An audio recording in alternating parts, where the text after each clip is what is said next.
Welcome to Week in One, the show that helps you catch up with the top news stories and interviews featured on eNCA over the past 7 days. I'm Noma Sontopoe. Let's get straight into this week's top stories. The NPA withdraws murder charges against Nandipha Magudumana and her co-accused this week. Senzo Meyiwa's close friend, Mthokozisi Twala, continues testimony at the soccer star's murder trial. And the over 20 South Africans that fled to Egypt from Sudan return home. The court drama surrounding those arrested after the recapture of Thabo Bester continues to dominate headlines. In an unexpected turn of events, the NPA withdrew murder charges against Nandipha Magudumana and her co-accused this week. They still face charges of fraud, defeating the ends of justice, and aiding and abetting a convict. Their bail application have also been postponed to next week. eNCA senior reporter Slindelo Masikane was in court. Sinuhe Matswara, Tebogo Dipole, Dr. Nandipha Magudumana, Buti Masimula, Diego Makotsa, and Anastasia Janssen made an appearance in the Bloemfontein Magistrates Court. For the first time since her arrest, Dr. Nandipha didn't attempt to hide her identity. Makotsa and Janssen, who are former control room operators at the Mangaung Correctional Center, were arrested this week. The state asked the court for a postponement. The prosecutor says he needs more time to verify information on Makotsa and Janssen, who are also expected to apply for bail. It is clear that the duration of this bail application cannot be guaranteed at this juncture. I do understand the urgency that is being referred to by the defense team. However, the inception of this bail application will be at least after a day, of which it is the day of the 11th, other than the 10th. The reason for this is because it is given, as the public prosecutor has also alluded to this court, that this is a case that is specifically assigned to him and to go through the process of all the preparation of bail application. To put the state into the corner, whereby when the bail application is to be started, then the prosecution is not available or is not ready to proceed, it will further delay the inception of this bail application. I am of the view that it is reasonable, it is fair for this bail application to be commenced with on the 11th and the 12th. And if bail application is not finished on that specific date, then it will be determined as to other dates, or further arrangements will be made as to further hearing of the bail application. Dr. Nandipha and the co-accused will be back in court on the 11th of May. Slindelo Masikane, Bloemfontein in the Free State. It's been exactly a year since Thabo Bester made his daring escape from the Mangaung Correctional Center. After months on the run, Bester and his partner, Dr. Nandipha Magudumana, were caught and captured in Tanzania. As the net continues to close in, officials say there's a possibility that more people may still be arrested. eNCA senior reporter Avu Mdila goes back and connects the dots on how law enforcement agencies slept on the job in this special feature.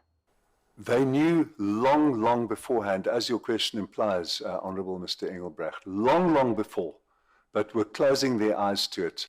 The Judicial Inspectorate for Correctional Services says G4S, the company that runs the prison Thabo Bester escaped from in Mangaung, turned a blind eye to the escape. Half of the accused are its employees, charged with a host of violations regarding the escape. This includes letting an unauthorized vehicle enter the correctional center on the 29th of April. This vehicle is believed to have been carrying the corpse which was found burnt beyond recognition in Bester's cell.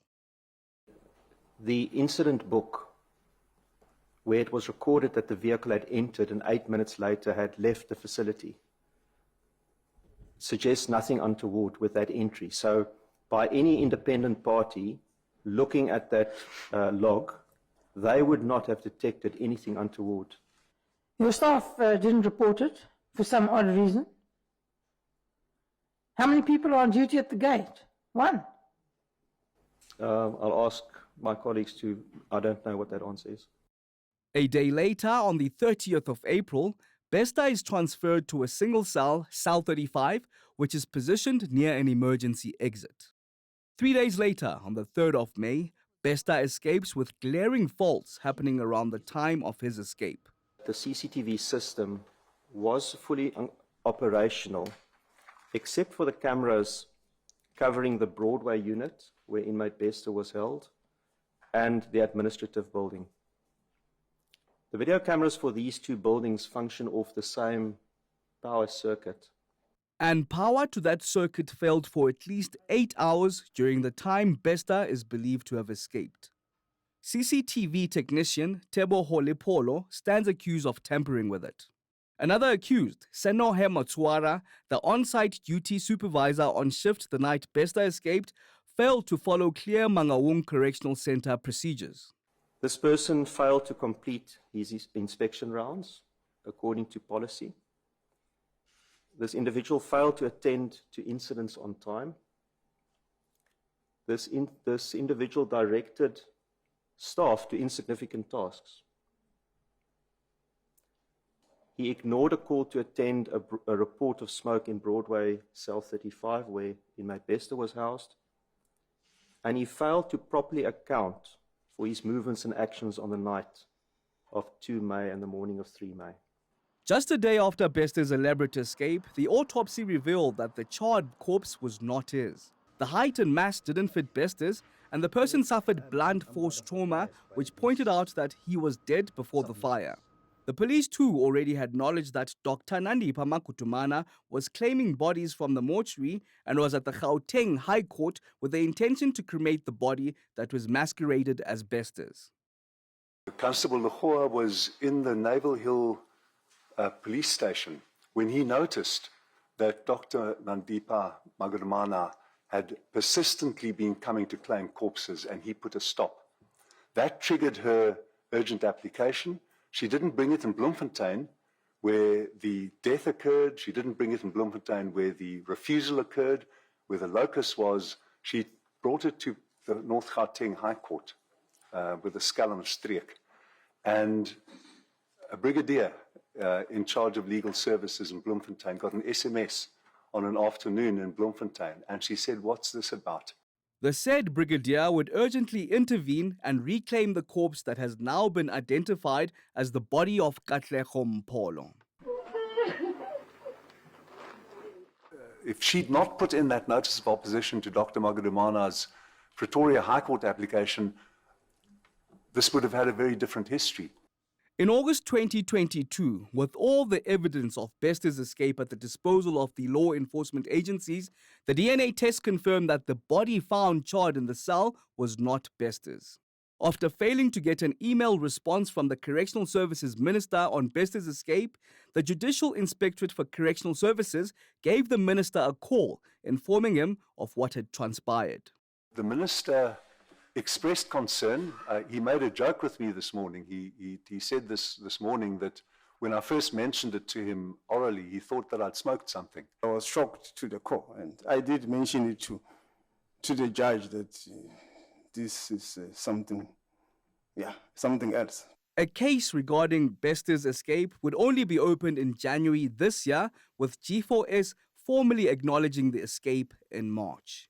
So far, 8 suspects have appeared in court, facing charges ranging from murder, defeating the ends of justice, arson, fraud, aiding and abetting an escapee, and the violation of dead bodies. Aviwe Mtila, Johannesburg. Stay tuned to Week in One. Coming up, we look at some of the big interviews done by our anchors this week.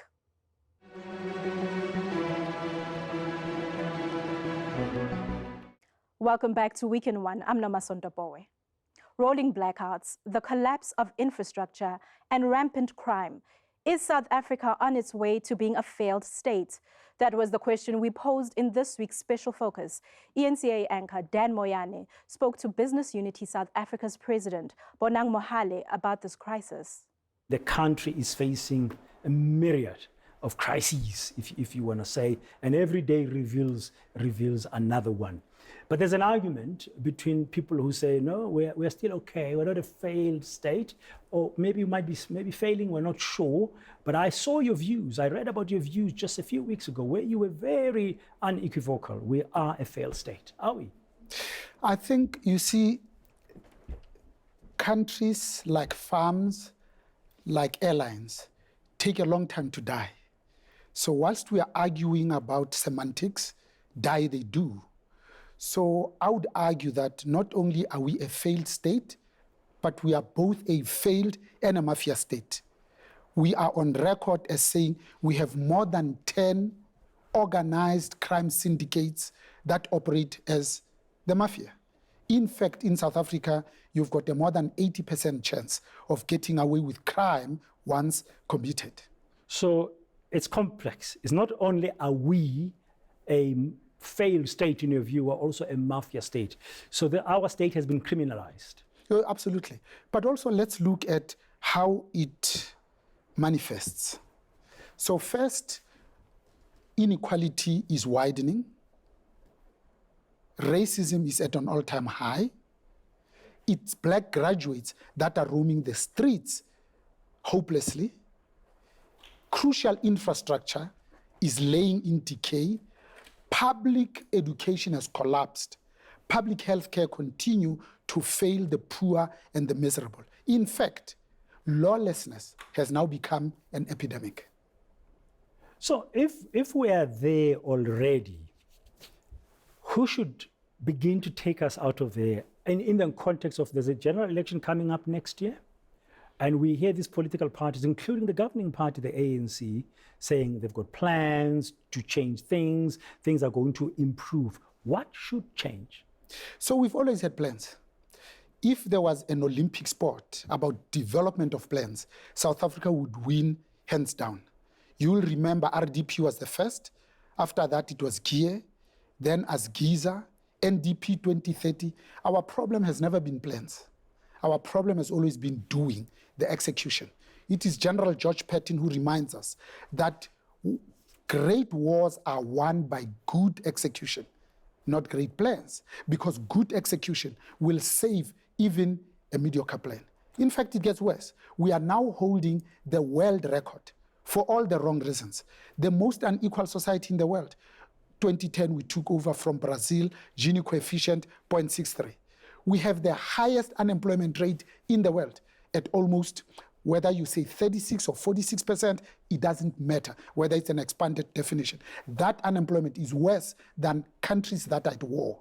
We have the highest SME failure rate in the world. In BRICS, new jobs created are north of 60 percentage points. In South Africa, it's south of 15 percentage points. We have, second only to Russia, suicide rate in the world, GBV rate not by a factor of 2, by 5 times the global average. So all those indices indicate to us that, in fact, we are not teetering on a failed state. We are bang in the middle of a failed state. The Northwest Province has long battled to supply RDP houses. Many are unfinished and inadequate.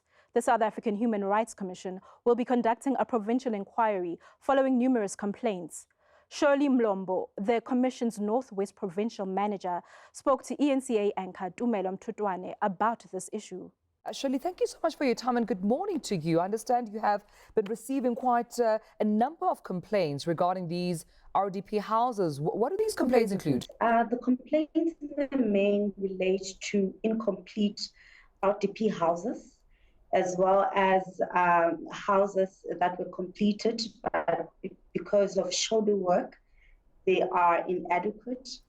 And in some instances, you find that houses have been built for persons with disabilities, which are not suitable for their needs. So in the main, these are the type of complaints that we've been receiving relating to RDP houses in the province.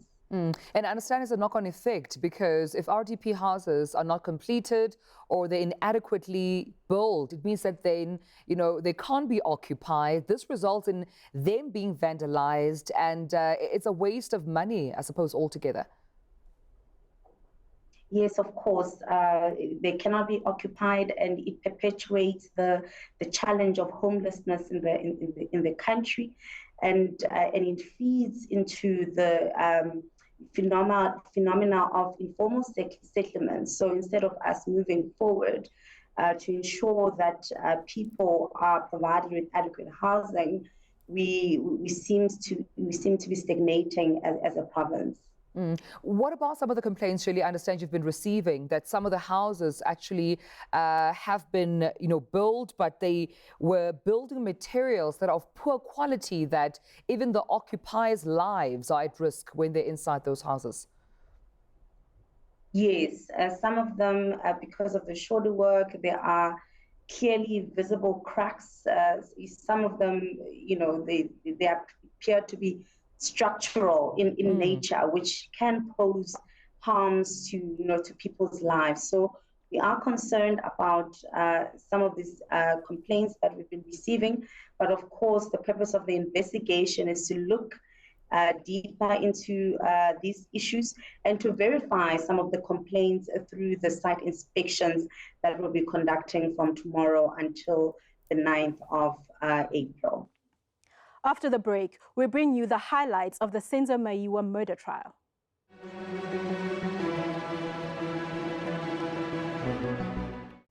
Welcome back to Week in One. I'm Noma Sontopowe. The Senzo Meyiwa murder trial continued this week. Mthokozisi Twala, a close friend of Meyiwa, was on the stand. He provided further details that led up to the fatal shooting of the soccer star. Twala says Meyiwa was shot during a scuffle with two intruders. Mamnqoba Mkhunu has more. It was another intense day for Mthokozisi Twala as he continued to give evidence about the night Senzo Meyiwa was killed. Proceedings were delayed after the state requested to correct inconsistencies in Twala's statements to police and his evidence in court. My Lord, that is all that we are embarking upon, to afford this witness the opportunity to explain those inconsistencies. But the defense objected to the request. I'm going to object, my Lord. I don't think the state can cross-examine its own witnesses. The state can lead evidence in chief if there are inconsistent statements. That's the purview of the defense to expose those, my Lord, with all due respect. What the state wants to embark upon now, it wants to introduce to the court statements that were made by this witness to the police during the course of investigation of the case. This court is not concerned about that. This court is only concerned about what this witness is saying here at court. However, their objection was denied, with Baloyi going over the contradictions. Among them, Twala's claim in his statement that Longe Twala was part of the scuffle moments before the shooting. Paragraph 10, then Zandi's boyfriend let go of the firearm, which was still in the suspect's hand. What is your comment? Zandi's boyfriend went towards the first person that was in the house, pushed him and went out. And moments later, cross-examination got underway with the defense going for the jugular. How do you sleep at night, Mr. Twala? He did say I close my eyes. Now, would it be fair to say to you that the death of your best friend continues to haunt you to this day? I'm haunted. It does not haunt me. It doesn't haunt me. The trial continues on Friday. Mamnqoba Mkhunu, Pretoria. Over 20 South Africans who fled Sudan by boat to Egypt have arrived back home. They were stranded at the port for 4 days after being refused permission to disembark because they didn't have the necessary clearance papers. eNCA senior reporter Aisha Ismail has been covering that story. The wait to be reunited with their loved ones after more than 7 months is finally over. Tears, jubilation and relief as family members of the ship repair crew hugged and kissed their relatives. Wow, excellent. I cannot complain. It's been one heck of a journey, but we can only praise our Lord and say thank you for bringing us safely to our families. Thank you to our families for being patient with us. And there's so many people I can thank for all the efforts behind the scenes. You know, it's not easy to get us back. But I tell you what, Sudan is not an easy place at the moment. And I just wish all the people of Sudan can find some tranquility and that the generals can stop the war. It's not easy. William says once the war intensified, the contracting company Diamond Services Africa chartered a ship within 12 hours. What should have taken 3 days to get back home ended up taking more than a week. Because what happened was a lot of nations called the company that we chartered the vessel from to say there's a lot more of their citizens that they want to evacuate. And our company made the conscious decision from a humanitarian aspect. Yes, we're going to be 3 days longer at sea, but a lot more lives will be saved. And people can go back to their companies, to their families, He says as a team, they supported each other throughout. In fact, our families back home didn't know how serious it was. In fact, my wife, I told her, no, everything is fine, don't worry, man, we relaxed. And then I used to send the videos of 2 or 3 weeks before when everything was calm, just to keep her calm. But yeah, I must say, I feel really good to be back.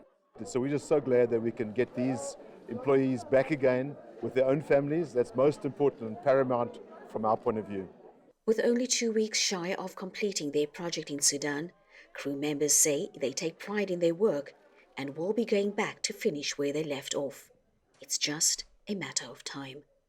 Aisha Ismail, Cape Town. Jailed KwaZulu-Natal Ward Councillor Muzi Ngiba is still receiving his full salary despite being behind bars. Ngiba is currently awaiting trial after being linked to the murder of his predecessor. Action SA protested outside the Durban City Hall this week, demanding his benefits come to an end. eNCA's Ngobile Madlala was there and filed this report. Outside the Durban City Hall,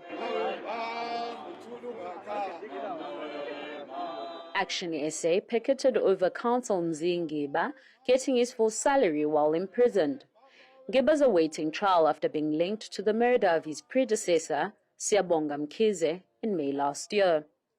The ANC in KwaZulu-Natal says they have tasked the council speaker with getting legal opinion on the matter. I said the speaker by Tuesday latest I must get a legal opinion, and then the council must act on that. But the expectation that the accounting officer and the former city manager, he must just cut a salary of a councillor who still hold office. Unfortunately, there's no accounting officer who can do that. Action SA is demanding that eThekwini Council Speaker Thabani Nyawose remove Ngiba from council. We are calling on him to enforce the act to ensure that these councillors are removed from the payroll of this council, then allow residents to elect new councillors who can represent them. Nyawose has to follow procedure after a councillor fails to attend 3 meetings. As a speaker, he has to write to your personal address asking for reasons behind the absence. If the reasons provided aren't satisfactory or there isn't any given, the speaker must recommend removal based on a report. Nyawose says he will be tabling that report at the end of this month. In terms of Schedule 7, Section 16, is the MEC COCTA only who can approve or make the decision, but council recommends to COCTA. On the end of May, we are going to make that recommendation. For now, though, Ward 101 remains without a councillor. The ANC, meanwhile, says there is a caretaker councillor in charge, while Ngiba is in prison. Ngobile Madlala, Durban. And that's a wrap for this weekend's edition of Week in One. From myself and the team, have a great weekend.